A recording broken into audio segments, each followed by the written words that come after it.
हाँ, तो आज हम लोग क्लास 12th का संधारित्र पढ़ने वाले हैं। संधारित्र में पढ़ने से पहले आपको जानना पड़ेगा जो पदार्थ हैं वो चालकता के आधार पर कितने प्रकार के होते हैं, ये जानना पड़ेगा। तो देखें क्या है, पहले पदार्थ के बारे में जानते हैं कि पदार्थ क्या होता है। तो ये पदार्थ का वर्गीकरण सीखना है हम लोगों को। पदार्थ का जो वर्गीकरण है वो किसके आधार पर किया जा रहा है? वो किया जा रहा है चालकता के आधार पर। चालकता के आधार पर। तो चालकता के आधार पे क्या होता है? चालकता के आधार पे पदार्थ जो है वो तीन प्रकार के होते हैं। कितने प्रकार के होते हैं बच्चों? तीन प्रकार के होते हैं। कौन कौन से? एक होता है चालक, जिसको कंडक्टर कहते हैं। कंडक्टर्स होते हैं चालक, ठीक। दूसरा होता है अचालक, इनको क्या कहते हैं हम लोग? इंसुलेटर बोलते हैं, इंसुलेटर्स। और फिर होता है अर्धचालक। कौन सा होता है? अर्धचालक। इनको सेमी कंडक्टर बोलते हैं। क्या बोलते हैं? Semi conductor. तो देखें क्या क्या होते हैं, चालक, अचालक और अर्धचालक। तो ये किसके आधार पर वर्गीकरण है? ये है चालकता के आधार पे। अब पता करते हैं चालक कौन होते हैं। चालक वो होते हैं जिनमें वैद्युत का चालन, वैद्युत का चालन सुगमता से होता है, आसानी से हो जाता है, मतलब सुगमता से होता है। तो उसे हम लोग क्या कहते हैं? उसे हम लोग चालक कहते हैं। अचालक में क्या होता है?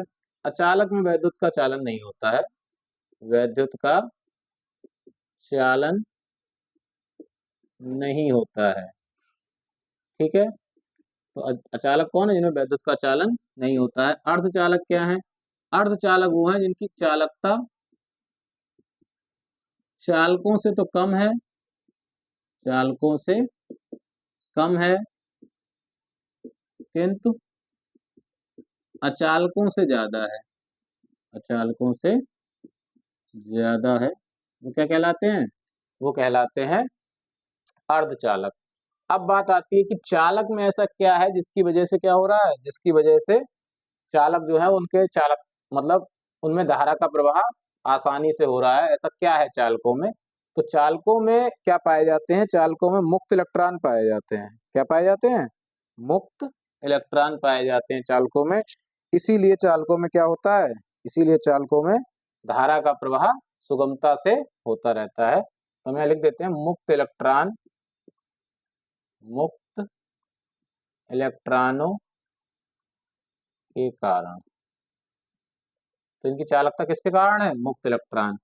इसमें क्या है? इसमें मुक्त इलेक्ट्रॉन नहीं पाए जाते हैं, मुक्त इलेक्ट्रॉन नहीं पाए जाते हैं, ठीक है। अर्धचालक क्या है? अर्धचालक में अभी आगे एक फिजिक्स में ही हम लोग पढ़ेंगे, सेकंड वाली बुक में। अर्धचालक के एक पूरा चैप्टर है सेमीकंडक्टर पे। तो उसमें हम लोग पढ़ेंगे क्या नाम है, डोपिंग करना, और इसमें कई पदार्थ मिला दिए जाते हैं जिनसे इनकी चालकता बढ़ जाती है। तो वो सब आगे पढ़ेंगे। अभी आप ये जान लें अर्धचालक कौन कौन से होते हैं, उदाहरण जान लें कौन कौन होते हैं। जर्मेनियम है एक अर्धचालक, जर्मेनियम और सिलिकॉन। पूछ सकता है, कभी कभी पेपर पूछ लेता है, बाकी इसका चैप्टर पढ़ेंगे पूरा। क्या? जर्मेनियम और सिलिकॉन। चालक कौन कौन होते हैं? चालक में सबसे पहले चांदी, सिल्वर जिसको कहते हैं, चांदी, ठीक। फिर तांबा चालक है ये, तांबा और एल्यूमिनियम। कौन? एल्यूमिनियम, ठीक। और भी है, लोहा है, ये सब चालक हैं, आदि कर देते हैं, ठीक। अचालक में कौन कौन आते हैं? अचालक में आता है जैसे रबड़ है, रबड़, कांच, अभ्रक, कागज, ये सब क्या है? ये सब अचालक में है। ये सब किसमें है? अचालक में है, ठीक। तो ये क्या हो गया? चालकता के आधार पे पदार्थों का क्या हो गया है? वर्गीकरण हो गया है। इसमें आपको याद जो करना है वो कौन सा याद करना है कि अर्धचालक के उदाहरण याद कर लेने हैं, कौन कौन से? जर्मेनियम और सिलिकॉन, बोर्ड के लिए इंपॉर्टेंट है। चालकों में चालकता क्यों होती है? तो वो किसके कारण होती है? मुक्त इलेक्ट्रॉनों के कारण होती है, ठीक है। और कौन को किसकी चालकता सबसे अधिक होती है, तो चांदी की चालकता सर्वाधिक है, सर्वाधिक चालकता है किसकी, चांदी की। ये पूछा जा सकता है पेपर में, ठीक। और अचालक, अचालक कौन होते हैं, रबड़ है, कागज है, अभ्रक है, ये सब क्या है, ये सब अचालक हैं, ठीक। इसके बाद आगे पढ़ेंगे अब हम, तो ये पदार्थ वाला है, इसको आप नोट कर लेंगे, स्क्रीनशॉट ले लेंगे, ठीक। इसके बाद अब हम लोग पढ़ेंगे धारिता के बारे में। किसके बारे में, धारिता, वैद्युत धारिता क्या होती है, देखें। इसके बाद जो पढ़ने वाले हैं किसके बारे में, धारिता। तो धारिता का मतलब बताएं क्या होता है। तो इसके बाद है धारिता।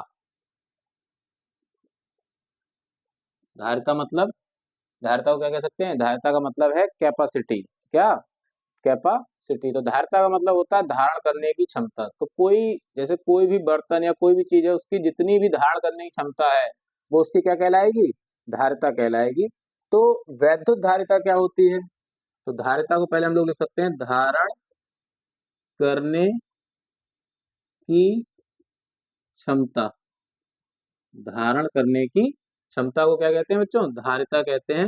इसके बाद देखते हैं वैद्युत धारिता क्या है, वैद्युत धारिता।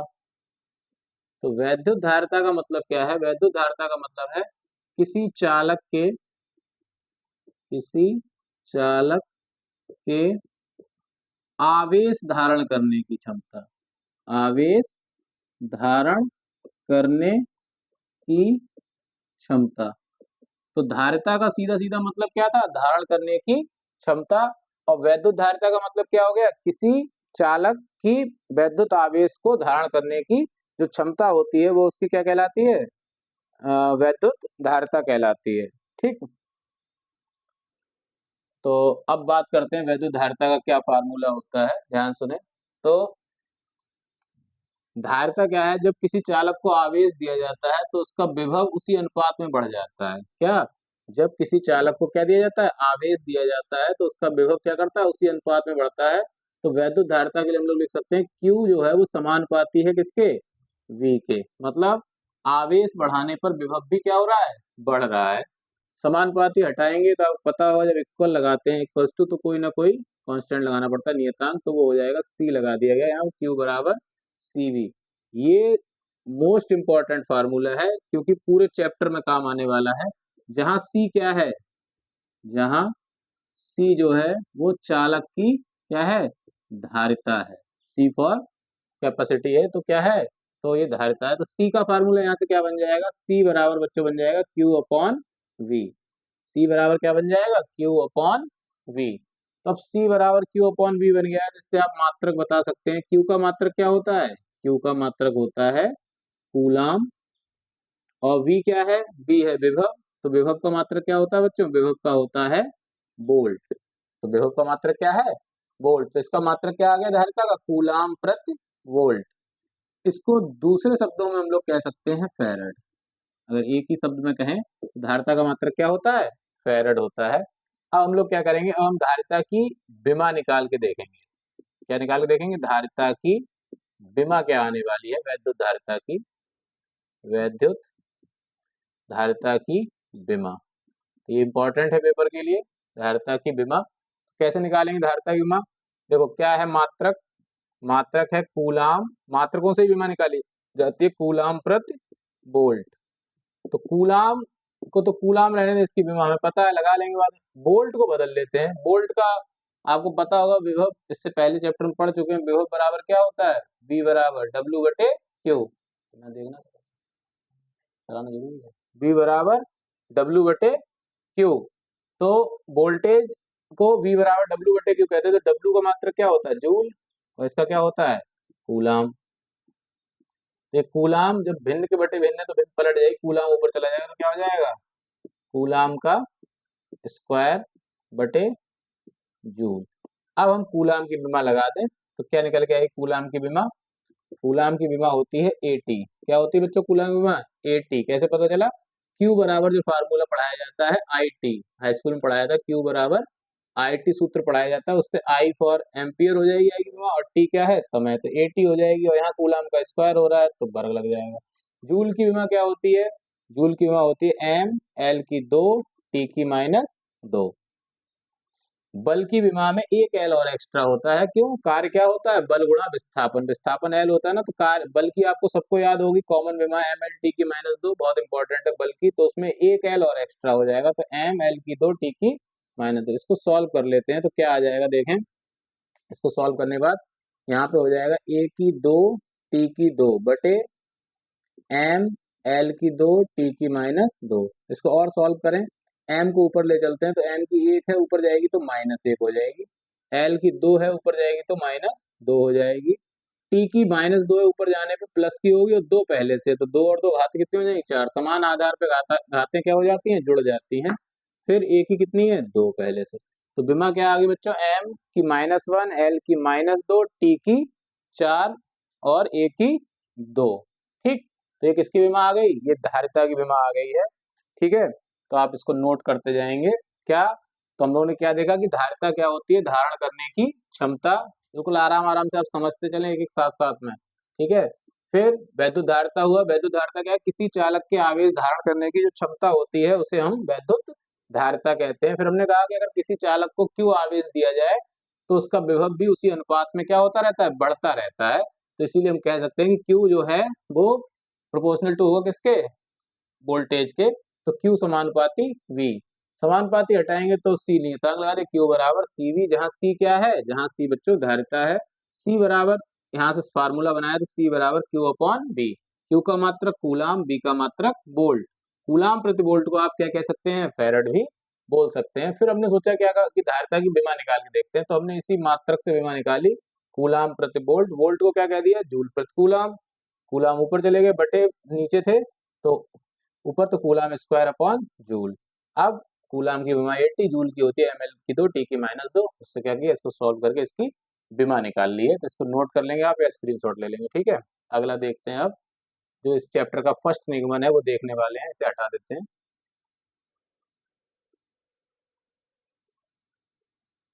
इस चैप्टर का जो पहला निगमन है, फर्स्ट डेरिवेशन, वो है विलगित गोलीय चालक की धारिता। क्या है? विलगित, तो ये डेरिवेशन 1 है, D1 कह दे रहे हैं इसको हम। क्या नाम है इसका? विलगित गोलीय चालक की धारिता। विलगित गोलीय चालक की धारिता है। तो इसमें आपको हम पहले एक बता दें, डेरिवेशन करने से पहले एक बात जो बहुत इंपॉर्टेंट है, इस चैप्टर में जब भी कोई धारिता का निगमन होगा तो उसमें आपको किसी कीमत पे कैसे भी करके पहले विभव कैलकुलेट करना पड़ेगा। अगर आप विभव कैलकुलेट कर लेंगे, फिर जो C बराबर Q/V अभी हमने फार्मूला पढ़ा, उसमें आप B की वैल्यू जैसे ही पुट करेंगे वैसे ही धारिता का फार्मूला बन जाएगा। तो ये इसके लिए इस चैप्टर के पूरे जितने निगमन होने वाले हैं सारे, उन सबके लिए एक ट्रिक है कि क्या, कि किसी भी कीमत पे हमें क्या निकालना है? पहले विभव निकालना है। ठीक है, तो विलगित गोलीय चालक की धारिता, तो इसमें विलगित शब्द का क्या मतलब है? विलगित को आइसोलेटेड बोलते हैं। क्या बोलते हैं? आइसोलेटेड। आइसोलेटेड का मतलब कितने लोग जानते हैं? आइसोलेटेड क्या होता है? जैसे जब कोरोना फैल गया था तो एक शब्द था, बहुत कॉमन में था, जो बहुत मतलब बहुत ज्यादा प्रचलन में था, उसको बोलते थे आइसोलेशन। जब कोई व्यक्ति जैसे कोरोना हो जाता था तो हम लोग कहते थे कि उसको क्या कर दिया गया? उसे आइसोलेशन में भेज दिया गया। आइसोलेशन का मतलब है कि उसे एक ऐसी जगह रखा जाएगा जहां उसके कोई संपर्क में ना आए। क्या ना हो? कोई संपर्क में ना आए। उसे खाना बहुत दूर से दिया जा रहा था और सारी चीजें उसके कोई टच नहीं कर रहा था, क्योंकि जो वो थी क्या था, कोरोना वायरस जो था वो कैसा था? एक मतलब हवा से या छूने से या किसी के टच से जो भी था उससे क्या था? उससे फैल रहा था। तो इसीलिए उसको क्या कर रहे थे हम लोग? आइसोलेट कर दे रहे थे। आइसोलेट का मतलब होता है बिल्कुल अलग थलग कर देना। तो यहाँ विलगित का मतलब है कि एक गोलीय चालक है जिसको क्या है, जो किसी भी दूसरी चीज से टच नहीं हो रहा है, किसी से भी उसका कोई संपर्क नहीं है, इसीलिए उसको हम लोग क्या कह रहे हैं? विलगित। विलगित का मतलब है उसे बिल्कुल अलग किया गया है। तो देखें क्या है, बहुत सिंपल है, बिना ज्यादा थ्योरी लिखे हुए निगमन करेंगे। आप लोग परेशान रहते हैं कि बहुत थ्योरी हो जाती है, निगमन नहीं याद होता। देखें निगमन कितना शॉर्ट में होता है। एक देखें क्या है, गोलीय चालक है, ठीक, कैपिटल आर त्रिज्या का। कितनी त्रिज्या है इसकी? कैपिटल आर त्रिज्या है। इसके पृष्ठ पे एक आवेश दिया गया है प्लस क्यू, जो इसके पृष्ठ पे समान रूप से वितरित हो जाता है। क्या हो जाता है? समान रूप से वितरित हो जाता है। तो इसके जो प्रत्येक बिंदु होगा जो गोलीय चालक का, उस पे विभव कैसा हो जाएगा? समान हो जाएगा। तो हम कह सकते हैं एक समविभव बन जाएगा। समविभव पृष्ठ अगर बन जाएगा तो इससे क्या होगा, इस पे जो वैद्युत बल रेखाएं होंगी, क्या होंगी? वैद्युत बल रेखाएं, वो जो त्रिज्या होगी इस चालक की, उससे होकर जाएंगी, त्रिज्यता बाहर की ओर होंगी। क्यों? क्योंकि समविभव पृष्ठ पे वैद्युत क्षेत्र जो होता है वो समविभव पृष्ठ के लंबवत होता है। तो हम कह सकते हैं ये सब क्या है? ये वैद्युत क्षेत्र को प्रदर्शित कर रहे हैं। तो हमने तुम्हें भी एक ट्रिक बताई क्या, कि हमें इसमें क्या निकालना है? विभव निकालना है। तो हम क्या करेंगे, पहले जो आवेश जो इसके पृष्ठ पे है उसे इसके केंद्र पे मान के विभव निकाल लेंगे। क्या मान लेंगे? केंद्र पे मान के विभव। तो हम लोग लिखेंगे प्लस क्यू आवेश के कारण विभव। तो विभव कितना हो जाएगा? V बराबर, आपने पढ़ा है एकल बिंदु आवेश के कारण विभव का फार्मूला क्या होता है? 1/4 पाई एप्सिलॉन 0 K इंटू क्या होता है? Q/R। जो दूरी होती है, अगर यहाँ केंद्र पे मान लेंगे तो त्रिज्या कितनी है? R है। तो ये V आ जाएगा कितना? 1/4 पाई एप्सिलॉन 0 K।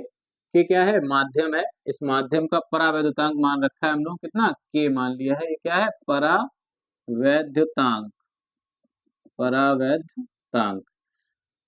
तो देखें क्या, तो ये V हो गया। अभी आपको बताया कि धारिता के लिए हमें क्या लगाना पड़ेगा? धारिता के लिए हमें C बराबर Q/V करना है बस। तो Q का मान कितना है? पता नहीं है। Q तो हमें मालूम ही है पहले कि आवेश दिया गया है। V हमें पता चल गया कितना? 1/4 pi epsilon 0 K into Q/R। Q से Q बच्चों क्या हो जाएगा? कैंसिल हो जाएगा, और ये जो बटे में है ये पलट के ऊपर आ जाएगा। तो कितना हो जाएगा? 4 pi epsilon 0 K into R। तो ये धारिता का सूत्र बन गया, पहला निगमन। मात्र 3 लाइनों में हो गया है, 3-4 लाइनों में। क्या? C बराबर 4 pi epsilon 0 K into R। ये किसका निगमन है? विलगित गोलीय चालक की धारिता के लिए है। सिंपल सा है, बिल्कुल आप याद कर सकते हैं आसानी से। ठीक, क्या किया गया? पहले विभव निकाल लिया गया और उसके बाद धारिता का फार्मूला लगाया, उसमें विभव की वैल्यू लगा दी, और क्या प्राप्त हो गया? हमें C प्राप्त हो गया है। तो ये फर्स्ट निगमन है इस चैप्टर का। इस पे एक सवाल है जो ज्यादातर आता रहता है, इसको आप नोट कर लेंगे। फिर देखते हैं एक सवाल क्या है। एक न्यूमेरिकल है जो इसी पे है। इस बार जितने निगमन करेंगे हम लोग जो भी, उनके साथ ही साथ उनके न्यूमेरिकल लगाते चलेंगे, जिससे आपको सूत्र ना भूलने का वो रहे। क्योंकि आप जब बाद में निगमन होने के बाद जब सवाल लगाए जाते हैं तो सूत्र भूल जाते हैं कि कौन सा फार्मूला लगना था, क्यों लगना था। तो एक न्यूमेरिकल है यहीं पे, देखें क्या है वो। कह रहा है कि पृथ्वी को 1.2 किलोमीटर, सवाल आप नोट कर लेंगे अपनी कॉपी में, पृथ्वी को 1.28 गुणा 10⁴ किलोमीटर व्यास का क्या मान लेना है? गोलाकार चालक मानना है। का गोलाकार चालक मानकर, गोलाकार चालक मानकर उसकी वैद्युत धारिता की गणना करनी है। उसकी वैद्युत धारिता की गणना करनी है। ठीक है, देखिए सवाल समझे क्या है कि पृथ्वी को 1.28 इंटू 10⁴ किलोमीटर व्यास का एक गोलाकार चालक माना गया है। उसकी हमें बतानी है क्या, कि धारिता कितनी होगी। तो देखो जो व्यास है, जो व्यास है वो कितना दिया गया बच्चों? 1.28 इंटू 10⁴ किलोमीटर है, तो किलोमीटर हटाने के लिए 10�3 की गुणा कर लेंगे, तभी ये बन जाएगा किसमें? मीटर में। क्योंकि 1 किलोमीटर में 1000 मीटर होते हैं, और 1000 का मतलब 10⁻³ होता है। तो न्यूमेरिकल से बिल्कुल घबराना नहीं है, आराम से तसल्ली से समझते चलें साथ साथ। बहुत आसान है, कोई दिक्कत नहीं है। 10⁴ और 3 समान आधार पर घातें जुड़ जाती हैं, 7 हो गई मीटर। व्यास आपको पता है त्रिज्या निकालने के काम आता है। त्रिज्या जो होती है वो व्यास की आधी होती है, तो व्यास बटे 2। तो व्यास कितना है? 1.28 गुणे 10⁻7 बटे 2। तो इसको अगर 2 से डिवाइड करेंगे तो कितना आ जाएगा?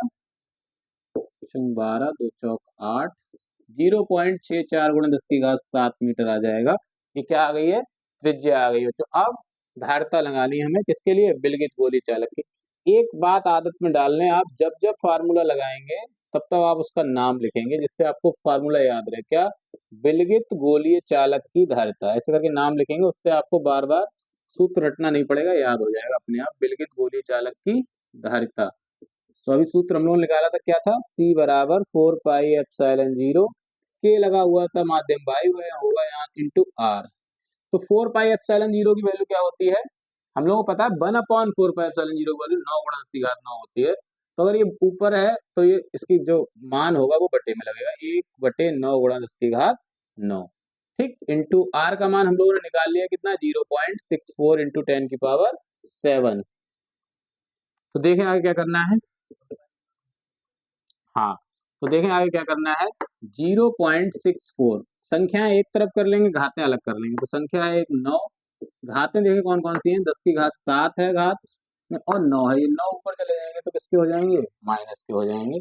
यहाँ क्या करते हैं, यहाँ ये पॉइंट हटा लेते हैं, 2 जीरो बढ़ा लेते हैं। अब 64 बन चुके हैं ऊपर, और नीचे कितने हैं, 900। 900 को आप 9 लिख लें, 2 जीरो का मतलब 2 घातें। अभी 7 में से 9 गई, कितने बची, -2, और ये 2 जीरो है, तो ये 2 जीरो का मतलब प्लस की 2 घातें, ऊपर जाएंगी तो माइनस की 2 हो जाएंगी। अब 9 से आप डिवाइड कर दें 64 को, तो 9 से कितने बार जाएगा, 9 सत्ते कितने हो जाते हैं, 63, एक बचा, पॉइंट लगा दें, एक का मतलब पॉइंट लगते ही 10 हो गए होंगे, फिर 9 एकम 9, फिर एक बचा, फिर 9 एकम 9, तो 10 की घात -4, तो 7 पॉइंट कितना आ जाएगा, 7.11 इंटू 10⁻⁻4 फैरड। धारिता का मात्रक क्या होता है, फैरड होता है, या कूलाम प्रति वोल्ट होता है। ठीक है, तो आंसर कितना आ गया, 7.11 इंटू 10⁻⁻4 फैरड। तो ये सवाल किस पे था, ये सवाल था विलगित गोलीय चालक की धारिता पे था ये सवाल। ठीक, तो देखिए अगला टॉपिक क्या है इसके बाद, अगला टॉपिक है अब संधारित्र, जो इस चैप्टर का नाम है संधारित्र। संधारित्र को क्या बोलते हैं, संधारित्र जो होता है कैपेसिटर बोलते हैं इसको, हम लोग क्या बोलते हैं, कैपेसिटर। तो ये क्या होता है बच्चों, कैपेसिटर। तो देखो संधारित्र एक ऐसा समायोजन है जिसमें किसी चालक के आकार में परिवर्तन किए बिना उस पे जितना चाहे, मतलब एक तरीके से पर्याप्त मात्रा में आवेश संचित कर सकते हैं। मतलब कोई चालक है, उसका आकार नहीं बदलना है, फिर भी उसमें क्या कर सकते हैं आप, पर्याप्त मात्रा में आवेश को संचित कर सकते हैं। तो वो चीज क्या कहलाती है, वो कहलाती है संधारित्र। तो एक लाइन लिख लेते हैं इसमें, क्या लिख लेंगे, संधारित्र। संधारित्र एक ऐसा समायोजन है, एक ऐसा समायोजन है, समायोजन है जिसमें चालक के आकार में परिवर्तन किए बिना, मतलब उसका आकार नहीं बदलना है, परिवर्तन किए बिना उसमें उस पर पर्याप्त मात्रा में आवेश को संचित किया जा सकता है। आवेश को क्या कर सकते हैं, संचित किया जा सकता है। तो समझ रहे होंगे आप। संधारित्र एक ऐसा समायोजन है जिसमें चालक के आकार में परिवर्तन किए बिना उस पर पर्याप्त मात्रा में आवेश को संचित किया जा सकता है। तो ये क्या है, ये संधारित्र है। संधारित्र की जो धारिता है वो C बराबर Q/V होती है, जो हम पहले पढ़ चुके हैं। तो इसमें जो आगे टॉपिक है वो है जो हम लोग अगली वीडियो में पढ़ने वाले हैं, वो क्या क्या है, एक तो है संधारित्र की धारिता, आज तो हम यहीं तक पढ़ेंगे।